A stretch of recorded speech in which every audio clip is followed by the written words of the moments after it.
سلام عليكم، ازيكم يا ولاد؟ عاملين ايه؟ وحشتوني جدا. عايزه اقول لكم على حاجه جامده جدا. لازم اقول لكم عليها عشان خاطر يعني ما تحصلش مع حد تاني.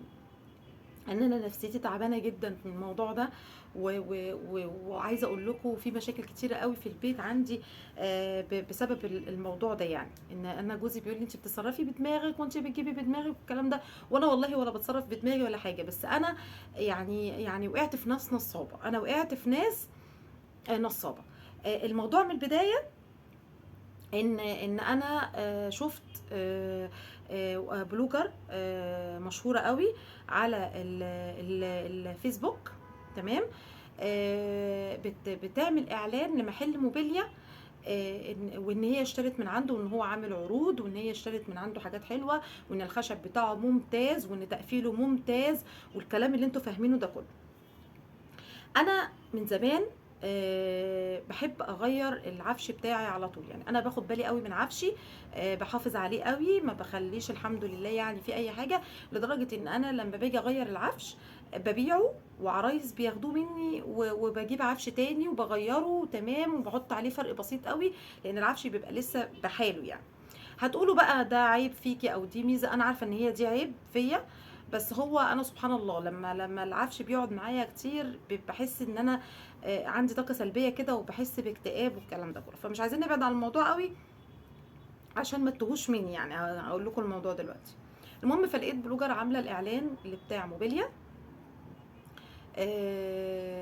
في السيده زينب. تمام. ان هو عامل عروض، وان الخشب بتاعه كويس، وكانت بتقف على الخشب وبتاع والكلام ده كله. البلوجر دي انا بحبها جدا جدا جدا، وبحترمها ومتابعاها، وانا عن نفسي بحبها يعني. المهم ما علينا. فانا متعوده دايما لما بغير العفش كتير قوي، انا متعوده على كام اسم كده انا عارفاهم، كام واحد بتاع موبيليا معروفين، بروح اجيب حاجتي من عنده خلاص، ما بيبقاش في بعديها كلام تاني. الخشب بيبقى ممتاز، التقفيل ممتاز، السفنج ممتاز. يعني بيبقى بصراحة كل حاجة ممتازة ممتازة ممتازة، لدرجة ان انا الحاجة بحافظ عليها وببيعها. بقول لكم العرايس بتبقى زي ما هي، ما بتبقاش فيها اي مشكلة خالص. المهم انا شفت الاعلان، انا كنت ناويه والنيه لله ان انا اوضه بنتي انا كنت حاطه فيها ركنه، او حاطه فيها ايه، سرير ودولاب. تمام. وبنقعد قعدتنا فيها واكلنا وشربنا وكده، واخر اليوم هي بتنام على السرير والدولاب بتاعها. فانا جات لي فكره، انا طبعا بعد ما جت كارما ربنا يخليها يا رب ويحرسها ويخلي لكم ولادكم، فقلت ايه، كارما عندها لسه 4 شهور، فقلت ايه، خلاص انا عايزه اجيب في الاوضه اوضه كامله بقى، بدل سرير ودولاب اجيب سريرين ودولاب. تمام. فجوزي قال لي لا، احنا بنحب نقعد على الركنه، وما بنعرفش نقعد بره في الريسبشن، وبنحب نقعد على الركنه. فجات لي فكره ان انا اجيب ركنه بتتفرد سرير، اللي هي طالعه جديد بصحاره، واجيب ايه السرير والدولاب ايه جنبها. تمام. فشفت الاعلان ده بالصدفه، انا كنت نازله عشان اجيب الحاجه، شفت الاعلان دوت. فانا عشان بحب البلوجر دي وثقت في كلامها جدا، ومتابعاها وثقت في كلامها جدا، وقمت رايحه واخده بعضي وايه، كلمته في التليفون. هي حاطه طبعا تليفوناته في التعليقات، وحاطه الايه يعني الاكونت بتاعه. المهم رحت مكلماه في التليفون، قال لي ايوه انا في السيده زينب كذا والدنيا كذا. قلت له انا شفت الاعلان بتاعك، قال لي تأمريني، وكلامه حلو وكلامه زي العسل وما فيهوش اي مشكله. المهم، طبعا غلطه عمري ان انا غيرت الناس اللي انا بتعامل معاهم على طول، لان الناس اللي انت بتتعامل معاهم على طول انت عارف دنيتهم ايه وخشبهم ايه. فلما رحت لحد تاني انا قلت يعني وثقت في البلوجر دي، فقلت اكيد هم تقفيلهم وحاجتهم برضو كويس. المهم خدت عيالي البنتين ورحت، ركبت العربيه ورحت، وصف لي المكان وجه خدني من قدام مستشفى احمد ماهر، ورحت لغايه المعرض عنده. طبعا دخلت عنده، لقيت بتاع ما شاء الله يعني ربنا يزيده 5 6 معارض. المهم عنده اوض نوم، وعامل عروض اللي العرايس اللي تيجي تاخد منه اوض نوم واوض انتريه والكلام ده. المهم دخلت عنده، اتفرجت على كل حاجه. طبعا انا يعني ايه، انا واحده مش خبره في الخشب والكلام ده، بس انا شايفه قدامي اشكال كويسه. تمام. فعجبني كنبه بتفرد سرير عنده، فرحت قلت له انا عاجبني الكنبه اللي بتفرد سرير دي سعرها ايه؟ قال لي سعرها كذا. تمام. قلت له طيب انا مش عاجبني السفنج بتاعها، السفنج بتاعها كنت حاسه ان هو هابط كده ومش عادل. يعني هي عجباني الشكل بس مش حاسه.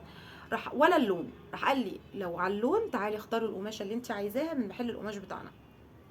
ولو على السفنج انا هحط لك السفنج درجه واحد سوفت، حاجه جامده جدا. المهم رحت قلت له طب خلاص طالما كده، قال لي بما يرضي الله والكلام ده كله. قلت له طالما كده خلاص. قال لي خلاص ما تنزليش بقى ولا جنيه من الفلوس. يعني انا هو اتكلم كلام، انا كنت طبعا زي اي ست مصريه اصيله بحب انزل من الفلوس. يعني هم متعودين ان هم بيقولوا كلام كبير، عشان يعني احنا في الشعب المصري متعودين ان احنا ما نقولش الكلمه الاخيره في الحاجه، لان احنا عارفين ان الستات بيحبوا يفصلوا. فدايما فقال لي ايه، انا هقول لك سعرها بس ما تفصليش جنيه تاني، عشان انا هعمل لك قماش اللي انت عايزاه، وهعمل لك السفنج اللي انت عايزاه، والماتيريال والخشب وكل حاجه اللي انت عايزاها. قلت له خلاص تمام طالما انت كده خلاص مفيش مشكله. المهم اداني وصل وكتب لي، وحجزت ايه اوضه اطفال، واداني وصل وكتب لي اوضه الاطفال. يا عم الكنبه هتتعمل هتيجي امتى؟ قال لي هتجيلك بعد 3 4 ايام على اخر الاسبوع. قلت له تمام. المهم اتصرفت في الحاجه اللي عندي وبعتها. اتصل بيا في التليفون قال لي الحاجه جهزت. قلت له حضرتك حملها على العربيه. طبعا قال لي من ضمن الحاجات اللي انا هعملها معاكي، قال لي برضو اوضه الاطفال ما تنزليش فيها، عشان اوضه الاطفال بتيجي من غير ملل، انا هوديك معاكي الملل والعربيه والتركيب على حسابي، ان هو معارض كتيره فعنده الحاجه بتاعته. تمام. قلت له خلاص تمام. يعني هو ما رضيش يخليني انزل في اوضه الاطفال مقابل ان هو يجيبها بعربيه والنجار على حسابه والملل، واوضه الركنه في مقابل ان هو يعمل لي السفنج ويعمل لي القماش بتاعها على مزاجي برضه. قلت له تمام مفيش مشكله. المهم جيت هنا فضيت الحاجه، اتصل بيا الحاجه حملتها، قلت له تمام. المهم لقيت الحاجه جت. اولا اوضه الاطفال وحشه جدا، وحشه جدا، لا تتخيلوا اوضه الاطفال دي بره بنص السعر اللي هو اداهوني. تمام. سيبكم من اوضه الاطفال، لان انتوا هتقولي لي انت شفتي اوضه الاطفال هناك، انا ما اعرفش في الخشب بس ماشي مفيش مشكله.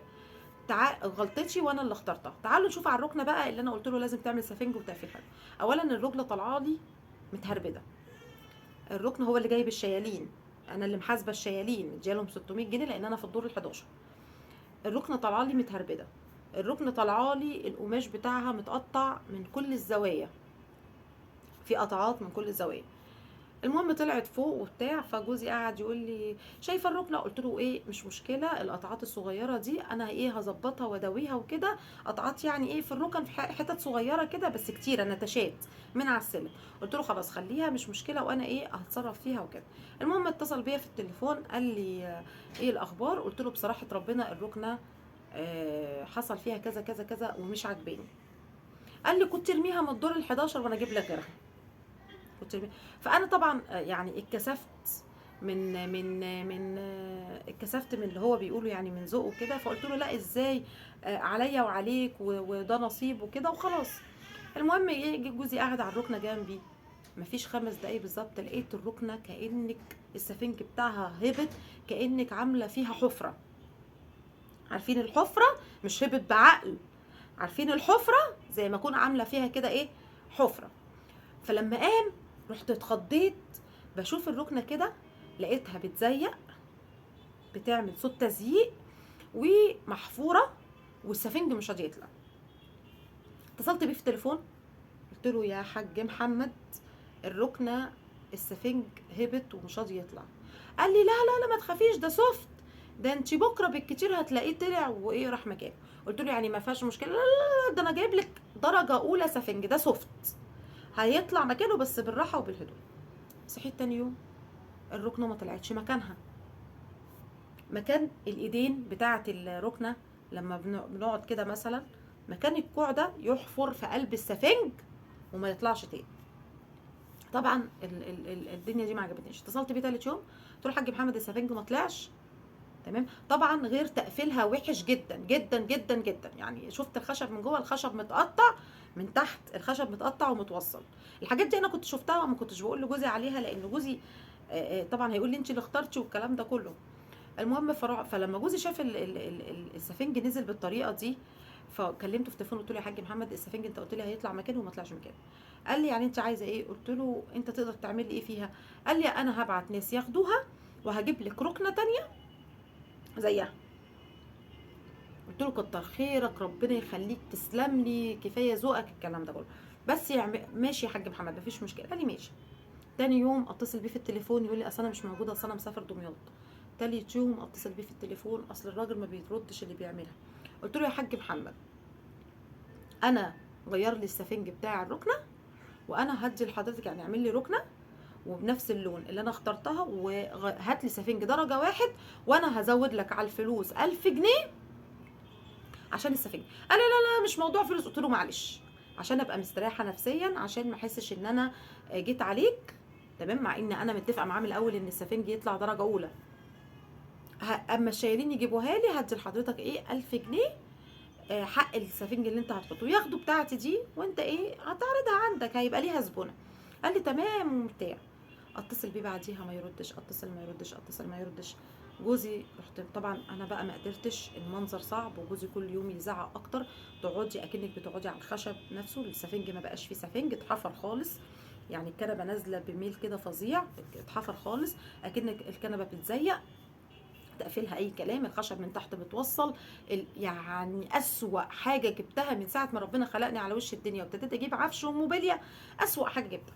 المهم رحت اديت رقمه لجوزي وقلت له كلمه شوف، هو كلمه من رقمه وراح رد عليه. فقال له انت دلوقتي ما بتردش علينا ليه يا حاج محمد؟ هو جوزي كان اول مره يكلمه لان انا اللي نزلت جبت الركنه، ويا ريتني ما نزلت. قال له اصل انا ما بتحبش اتعامل مع حريم، اصل مراتك بتشد في الكلام، لما لقيتني ما بردش عليها فبتقولي هو انا كده يعني لبستها، انا ما بحبش اتعامل، عليا الطلاق بالثلاثه، عليا الطلاق بالثلاثه. لا لا لا لا هجيب لها الركنه، بس انا مستنيه الورش تفتح. كان الكلام ده يوم الجمعه، مستني الورش كانت قافله بقى لها 3 ايام عشان لما الدولار غلي، ما اعرفش ايه علاقه الورش بالدولار يعني، فمستني الورش تفتح وهعملها لها في خلال يومين وهيجوا لعند حضرتك. اتصل بيك في التليفون يوم الاثنين، الكلام ده كان الجمعه، اتصل بيك بحضرتك يوم الاثنين وابعت لك الركنه لغايه عندك، الركنه الجديده، وسفنج ما حصلش. قال له تمام. نتصل بيه يوم الاثنين ما يردش، جوزي يتصل بيه يوم الثلاث ما يردش، يوم الاربع ما يردش، خميس ما يردش، راح اتصل بيه يوم الجمعه. حاج محمد انت كده ما وفيتش بوعدك، وقلت لي انا هجيب لك الحاجه، اصل الراجل ما بيردش عليا. قال له طب بص هتعملها؟ قال لي خلاص. قال له خلاص انا هعملها لك دلوقتي، انا هقول للصنايعي يعملها لك دلوقتي، وهجيب له القماش واقطع له القماش ويخليه يعملها لك دلوقتي. قال له بس اسمع، انا هديك 1000 جنيه بس السفنج يبقى درجه واحد، القماش والتقفيل يبقى درجه واحد، ما يبقاش فيها وصولات من تحت، وغاليه مش رخيصه.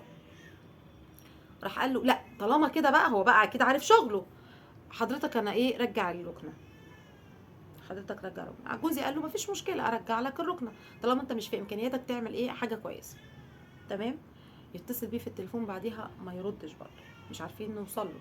المهم بعت السواقين بتوعه وقال لهم روحوا للراجل في العنوان ده وقولوا له احنا عايزين نجيب ركنه. السواقين راحوا، راح قال لهم انا هخصم حوالي 1500 من الركنه. ليه هتخصم؟ ليه؟ ده انا قايله لك من يوم ما جت ان الركنه مش حلوه، قايله لك من يوم ما جت، انا ما استنيتش ولا استعملتها ولا عملت فيها حاجه، انا من يوم ما جت قلت لك الركنه مش حلوه وما تساويش نص سعرها، وانت كل يوم بتعشمني ان انت هتجيب واحده او ان انت راح. فانا طبعا ما حصلتش 5 ايام ولا 6 ايام عشان خاطر يخصم منها، وغير العربيه وغير المشال. قال له اه طب ما انا جبت العربيه على حسابي وجبت النجار على حسابي. طب هو حضرتك العربيه دي شايله الركنه بس ولا شايله الركنه واوضه اطفال؟ واوضه اطفال ما تسواش برضو نصها. قال لهم هو كده ومش هو كده. المهم شد مع جوزي شويه، وبعدين جوزي اتصل بيا في التليفون وقال لي حصل كذا كذا كذا كذا. قلت له خلاص، هو طالما قبلهم على نفسه خلاص، طالما هو قبلهم على نفسه خلاص، هم ياخدوا الركنه ينزلوها له ويحطوها في عربيه ويودوها له، والفلوس اللي هيديها لهم يجيبوها. بس انا مش مسامحه، ولو هو بيشوف الفيديو ده انا مش مسامحه في جنيه، ربنا لا يبارك لك في جنيه حذفته، لان انا من اول يوم الركنه طلعت لي فيه وانا قلت لك الركنه مش حلوه. بس فانا طبعا اوضه الاطفال برضو مش حلوه نهائي نهائي. اول ما جيت احط عليها المرتبه راحت المفروض اي اوضه اطفال في الدنيا بتبقى عرض السريرين بيبقوا عرض 1.20 متر في 2 متر طول، بحيث ان لو في شخص طويل شويه يعرف ينام عليها. السراير دي جايالي 1.20 متر في 1.90 متر طول، فطبعا ال10 سم دول فارقين في المراتب. فلما المراتب جت تتحط، مراتب السوسته بتبقى قويه، لما جت تتحط راحت فردالي السرير على بعضه، يعني خلت السرير فك من بعضه. فطبعا انا دلوقتي يعني عايزه اتكلم معاكم ليه انا بقول الكلام ده، عشان خاطر اي حد بلاش بلاش تشتري اونلاين الا لما تكون متاكد ان الاونلاين ده هيجي لك بنفس المواصفات بنفس الحاجه اللي انت عايزها. تمام. برضو خلي بالك قوي من الحاجه، طالما بتتعامل مع ناس معينه وكده لازم تخلي بالك من الحاجه، ما تروحش لناس تانية، لان انا لبست فعلا في اكتر من 10,000 جنيه في يومين. تمام. تالت حاجه، والله والله والله لو اعرف ان الكلام ده يحصل انا ما كنت فرطت في حاجتي، لان حاجتي الاولانيه كانت رقبت، يعني برقبه اللي جات لي بعد كده، برقبه اللي جات لي بعد كده. تاني حاجه، انا يعني انا بتوسل لكل البلوجرات واليوتيوبرز، الناس كلها اللي بتطلع، الناس في ناس كتير يا جماعه متابعاكوا وبتحبكوا، فلما انت تطلعي لازم تتاكدي ان المنتج او الحاجه اللي انت بتعلني عنها 1,000,000% كويسه وهتفيد الناس. لان ممكن حد يكون معهوش الا القرشين 3 اللي هو رايح يشتري بيهم الحاجه دي، ويروح يشتريها عشان خاطر هو واثق فيكي وواثق في الكلام اللي انت قلتيه، فيروح يشتريها على حسك وتطلع الحاجه وحشه وهو معهوش يغيرها ومعهوش الا هي. فده طبعا برضو، فانا مش عايزاكم تشوفوا اي اعلان، ورجاء للناس اللي بيطلعوا فيديوهات السوشيال ميديا، اليوتيوبرز، البلوجرز، الناس دي كلها لما يجي لك ان انت تعملي اعلان محل موبيليا، كبات، الحاجات اللي احنا بنشوفها كتير دي، لازم تتاكدي من جوده الحاجه حلوه قوي، لان انت ممكن تخلي بني ادم يلبس يدعي عليكي وعليه ان هو جابها عن طريقك. فلازم الواحد يتاكد من الحاجه قوي اللي جايه قبل ما يجيبها. تمام. قبل ما يجيبها يتاكد منها قوي قبل ما يعلن عنها ويوريها للناس، والناس تشوفها، ولان هي بتثق في البني ادم ده وتاخدها على حس ان هو استعملها وتاخدها منه وطبعا تلبس فيها. يا رب يكون كلامي وصل للبلوجرات ويوصل للناس اللي بتعمل اعلانات، ووصل كمان للناس اللي عايزه تشتري اونلاين او بتحب الاونلاين، برضو يكون وصل لهم ما تشتروش حاجه قبل ما تتاكدوا من سلامتها. ويكون الكلام ده برضو وصل لصاحب المعرض اللي انا جبت من عنده الحاجه، لان انت ظلمتني، انت ظلمتني وانا مش مسامحه في حقي. ربنا يا رب يبعد عنكم اي شر ويبعد عنا اي شر. ميرسي قوي، طولت عليكم في الكلام ورغيت كتير، بس والله انا كنت عايزه اوصل لكم الدقيقه اللي انا فيها ونفسيتي تعبانه جدا. ميرسي قوي ليكم، سلام عليكم.